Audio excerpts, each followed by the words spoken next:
Écoutez un peu ce malade-là. Ce malade qui se fait passer d'un prophète, homme de Dieu. Là.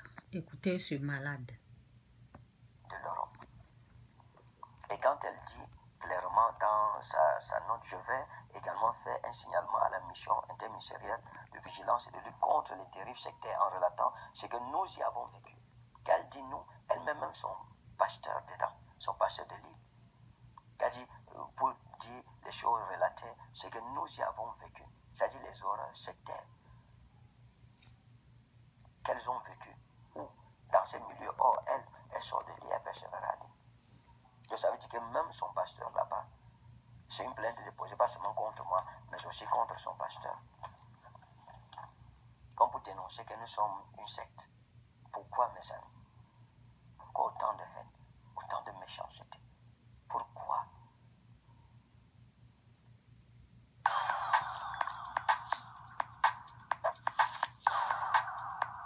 Excusez, je n'ai pas vu ça là venir. Je vous prie de bien vouloir examiner cette situation avec la plus grande attention et de prendre des mesures nécessaires. C'est dit ici dans Luc 17, verset 1, c'est dit, Jésus dit à ses disciples, il est impossible qu'il n'arrive pas des scandales, mais malheur à celui par qui il arrive. Le scandale qu'il a créé. Là. Écoutez. Le message est clair. Dans tous les cas, ceci montre tout simplement la volonté de détruire ma personne, de m'anéantir. Je me disais quelque part qu'après le mariage, quand même, les choses se calmeraient. Mais rien n'a changé après le mariage. La famille Abangi a continué d'être menacée. J'ai continué à être traité d'un sorcier, d'un méchant, et d'être accusé littéralement que c'est moi qui ai tué la maman de Jemima et que j'ai bougé leur fille pour la vendre aussi dans la sorcellerie. Et je me souviens, une fois, la maman de maman Alexandra a dit à sa tante, à Bangui, que vous aurez la mort de ma fille sur vos consciences. Parce que vous l'avez envoyé chez un sorcier. Il va la tuer. Bientôt, elle va mourir. La même personne qui a parlé là, vous allez voir comment il va changer ça. Un menteur comme ça. La même personne qui est venue, on ne l'a pas appelé, qui se nomme homme de Dieu, qui vient parler et qui change sa bouche. Dans ces circonstances, un jour... Voilà comment il est au sérieux. Donc tout ce que tu es venu raconter là, c'est le buzz quoi. Tout ce que tu es venu dire en tant qu'homme de Dieu. Vous prenez le nom de Dieu pour... C'est comme votre amuse-gueule quoi. Amusement, vous prenez le nom de Dieu, vous mettez le nom, Dieu ne les a même pas appelés, vous prenez le nom de Dieu pour jouer avec. J'ai remarqué une anomalie sur elle et ça m'a déboussolé, ça m'a anéanti. Elle a vu comment j'étais anéanti. Je lui ai demandé, mais ça c'est quoi ça? Elle m'a dit non, c'est rien tout. Je lui ai dit non, il faut qu'on fasse des examens. C'est de qui il parle? Il parle de sa femme. Qu'il a vu quelque chose sur elle. Vous voyez?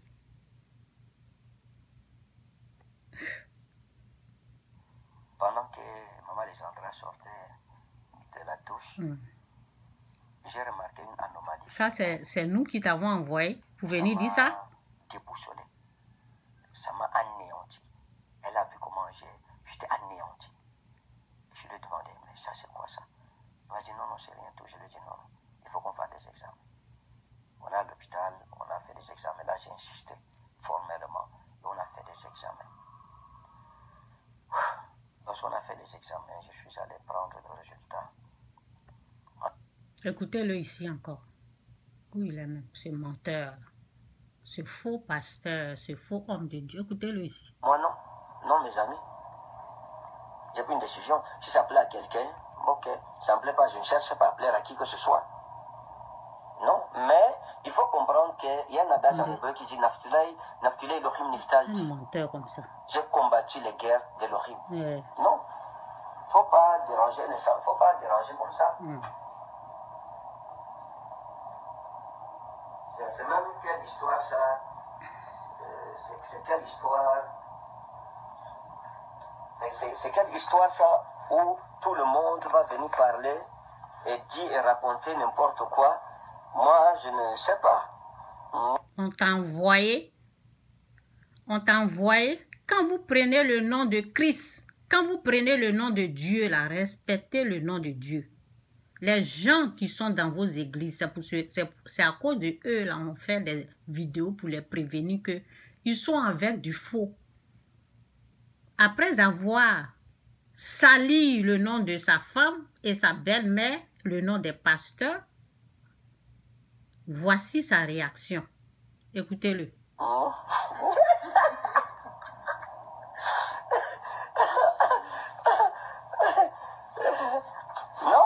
c'est pas gentil, on ne fait pas ça. On ne fait pas ça à un frère en Christ. Non, mes amis, les frères en Christ doivent se soutenir. Je lui dis, salut les gens, je t'en prie. Bonsoir, bonsoir. Et voici une femme insensée. Une femme insensée, je vous dis. Ok? Proverbe 14, verset 1, 19, c'est dit. La femme sage bâtit sa maison et la femme insensée la renverse de ses propres mains. Une femme insensée, ton mari est dans les bêtises. Tu ne lui dis pas de venir s'excuser devant le corps du Christ. Non, hein? Elle le soutient dans ses bêtises. Ça veut dire, vous voyez combien de minutes, combien de temps on va prendre pour parler d'eux ici, pour prévenir les gens. On n'a pas le temps. Ce temps-là, on prend pour prier.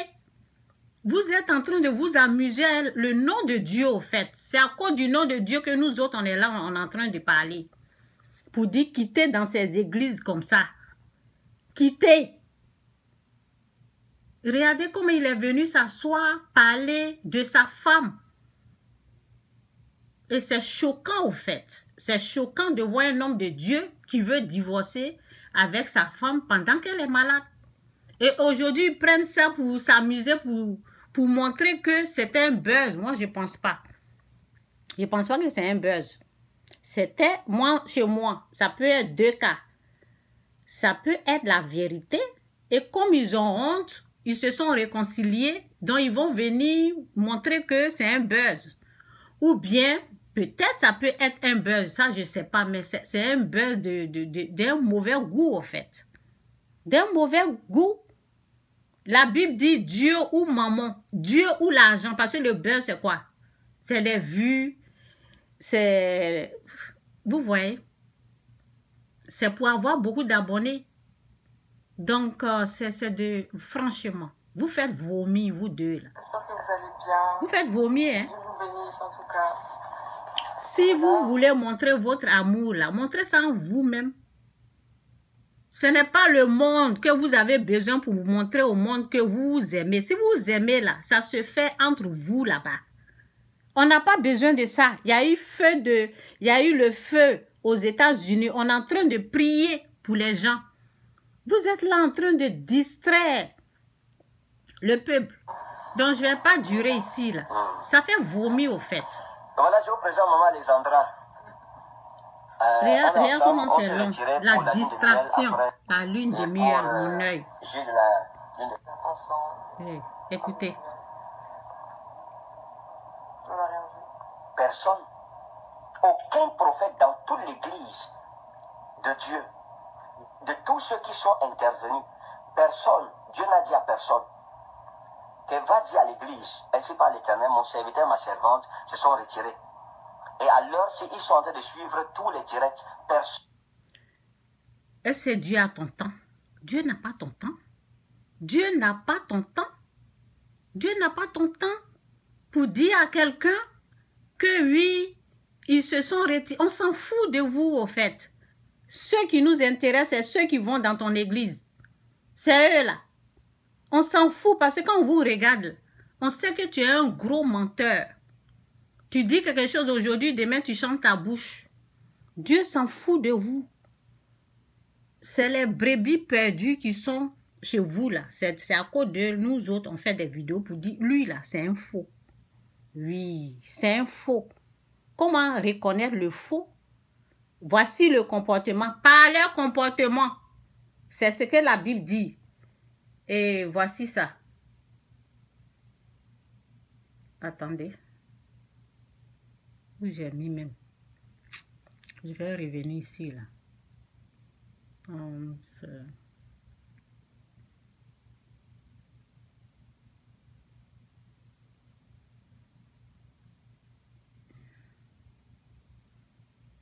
Oui. Un gros menteur. Oui, on va lire ça là d'abord. Un gros menteur comme ça, là, qui se nomme prophète. Jean 8, verset 4, ça dit, « Vous avez pour père le diable et vous voulez accomplir les désirs de votre père. Il a été meurtrier dès le commencement et il ne se tient pas dans la vérité, oui, parce qu'il n'y a pas de vérité en lui. » Un menteur comme ça, père des mensonges, c'est Satan qui t'inspire au fait. Ce n'est pas Dieu. Où est Matthieu là même? Oui. Où ça y est? Oui. Matthieu ici. Est-ce que j'ai écrit le verset là même? Je pense pas.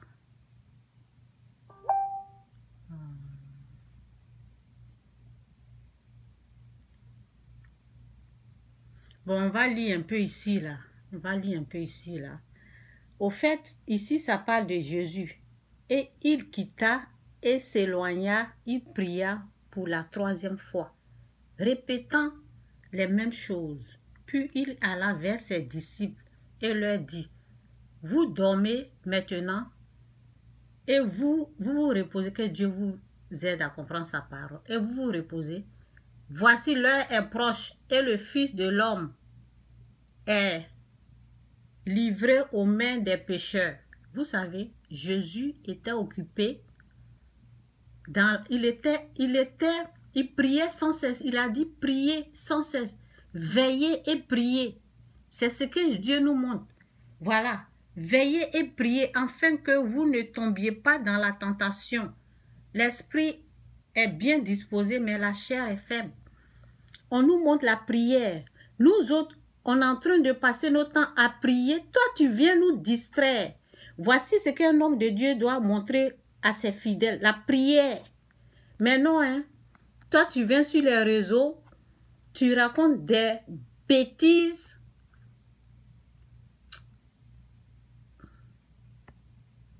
Voici ça. Ce qu'il disait de sa femme. Et après, il change sa bouche. J'ai envoyé l'annonce. Écoutez. La nouvelle à sa tante. Pendant que je cherche le verset. Et sa mère, le retour qu'elle a donné, c'était que sa fille n'avait aucun problème. C'est moi qui lui donne la maladie ici, comme je l'ai fait avec la maman Jemima.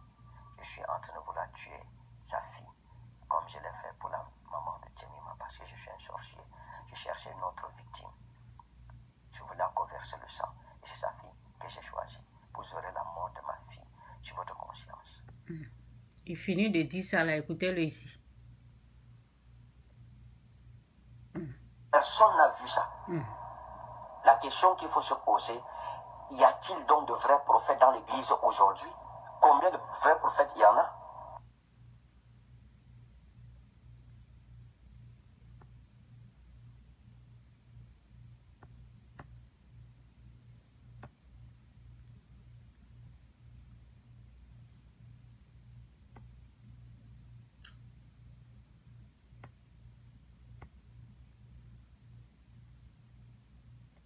Donc je ne peux pas permettre à quelqu'un d'intervenir dans mes choix. Moi, non. Non, mes amis. J'ai pris une décision. Si ça plaît à quelqu'un, ok. Ça ne me plaît pas, je ne cherche pas à plaire à qui que ce soit. Non, mais il faut comprendre qu'il y a un adage en hébreu qui dit Naftulay Elohim Niftalti. J'ai combattu les guerres d'Elohim. Non. Il ne faut pas déranger les enfants. La Bible dit, celui qui n'est pas avec moi est contre moi. Et celui qui n'amasse pas, disperse.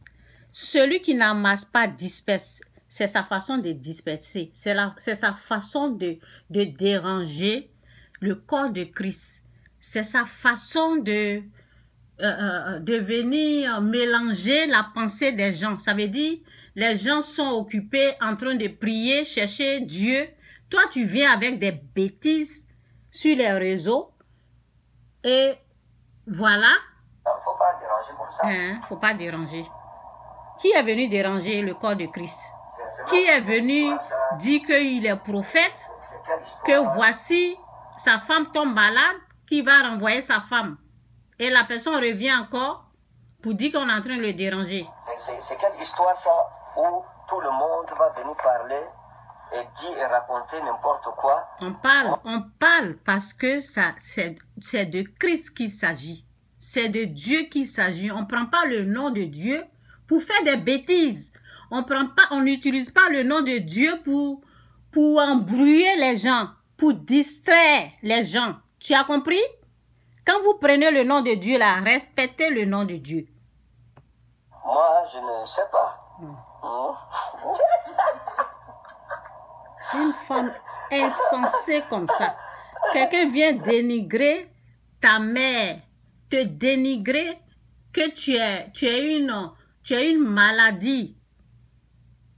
À cause de cette maladie-là, que lui va te laisser, toi tu viens rire.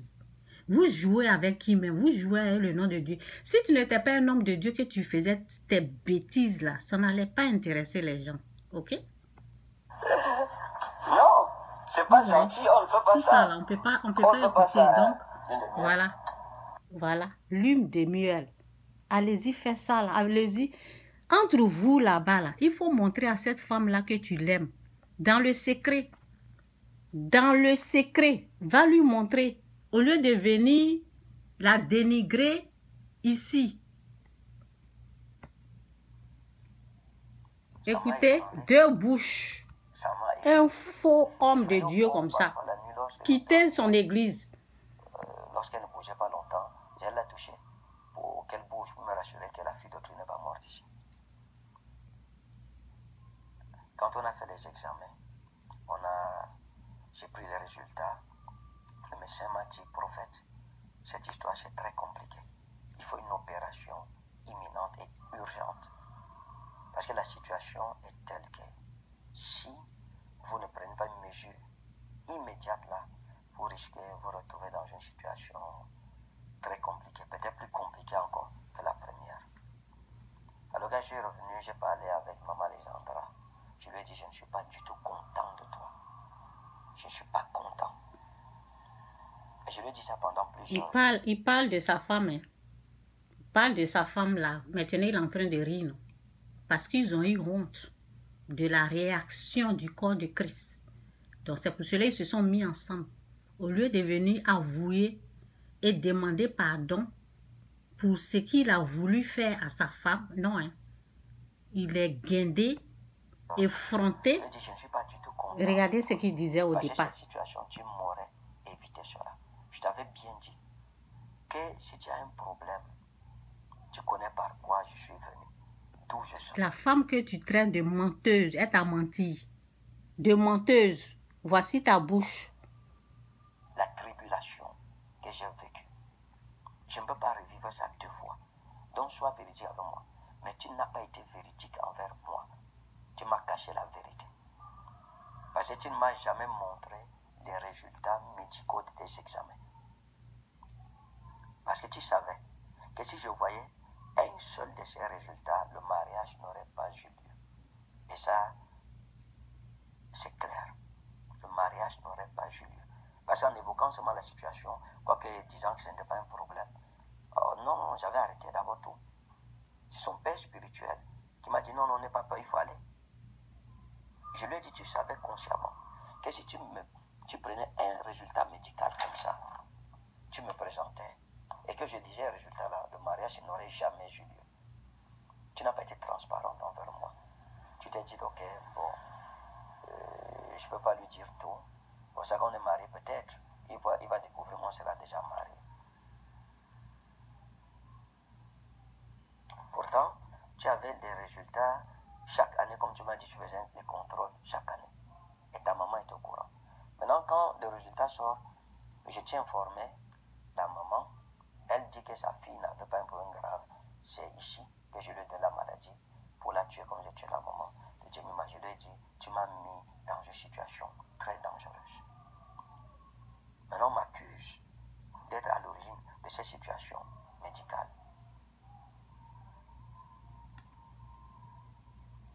maintenant j'y suis pour rien. Ta mère dit que tu n'as aucun problème. Pourtant, il y a des résultats. Et j'ai frappé donc du poing, j'ai dit, moi, Alexandra, sors-moi les résultats des années antérieures. Elle m'a donc sorti les résultats 2021, 22 et 23. Et c'est là que mes yeux s'ouvrent. Et je lui dis, attends, en 2023, j'étais envoyé d'aller faire cet examen. Pourquoi tu ne m'as pas présenté le résultat? Au fait, pour conclure, là, il voulait divorcer. Parce que c'est long, on ne va pas perdre notre temps. Moi, si je vais revenir plus tard, peut-être ça sera à cause des commentaires. Sinon, on n'a pas le temps pour vous. On a le temps de prier pour parler des âmes, pour sauver les âmes. On n'a pas votre temps. Donc, c'est dit, gardez-vous des faux prophètes. Ils viennent à vous en vêtements de brebis, mais au-dedans, ce sont les loups ravisseurs. Vous les reconnaîtrez à leurs fruits. Voici ses fruits, voici ce qu'il a produit. Un menteur, un gros menteur. Ok?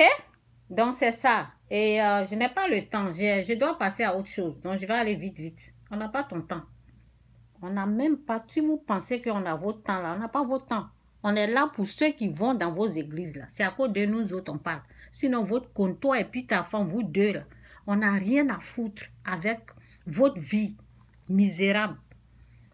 Ok? Apocalypse 22, verset 11-12, c'est dit que celui qui est injuste soit encore injuste, que celui qui est souillé se souille encore, que le juste pratique encore la justice, et que celui qui est saint se sanctifie encore. Voilà. Voici, je viens bientôt, et ma rétribution est avec moi, pour rendre à chacun selon ce qu'en son œuvre. Vous voyez? Donc nous autres, on est là pour prévenir les gens. Ils sont dans du faux. Les deux là. Ok? Donc, je vais terminer en partant ici, là. Voilà. Voici. Vous vous êtes mis ensemble. Gloire à Dieu. Mais ne venez pas vous foudre de la gueule des croyants. Vous avez un problème. Réglez ça entre vous là-bas. Enlevez le nom de Dieu au milieu. Enlevez le nom de Christ. C'est vous-même qui vous êtes nommé prophète, tant ceci, cela.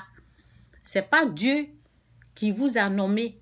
Donc, faites attention aux gens qui ont deux bouches. On va l'écouter un peu et puis je coupe. Je n'ai pas ce temps.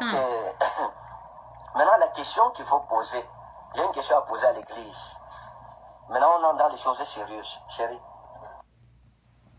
J'ai une question à poser à l'église. Oui.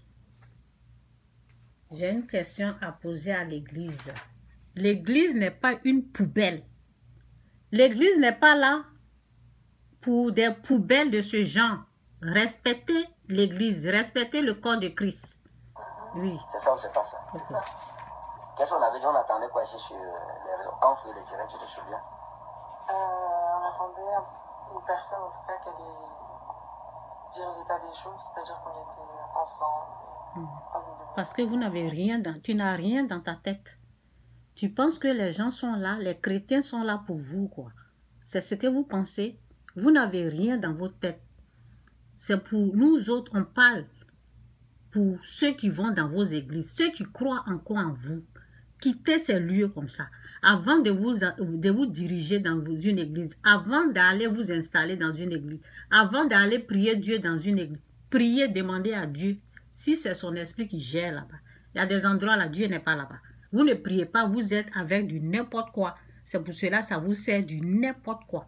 Donc je vous laisse. Jésus-Christ ou rien, Jésus-Christ c'est Seigneur. Ça montre par A, de A à Z que c'est un faux. Dans sa bouche là, il n'y a pas la vérité. Aujourd'hui il dit ça, demain il dit autre chose.